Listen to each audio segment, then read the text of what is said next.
ఏమమ్మా, సద్బ్రాహ్మణ వంశంలో పుట్టి సంప్రదాయానికి విరుద్ధంగా ప్రవర్తిస్తున్నావట. విధవలు తీసివేయవలసిన బొట్టు, కాటుక, గాజులు, తలనీలాలతో ఊరేగుతున్నావట. మఠాధిపతుల మాటను మన్నించి తలనీలాలు తీసివేసి వైధవ్యాన్ని వహిస్తాను.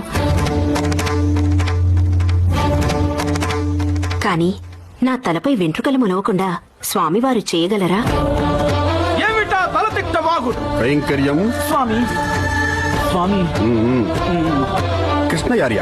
స్వామి, అగ్రహారం నుండి బ్రాహ్మణికం నుండి వెలివేయకుండా ఉండాలంటే ఆమెను విధవను చేసి తీసుకురండి. స్వామి, చెప్పింది చేస్తారా? కుటుంబం మొత్తాన్ని వెలివేయమంటారా? మీకంత శ్రమ వద్దు, నేను సిద్ధం.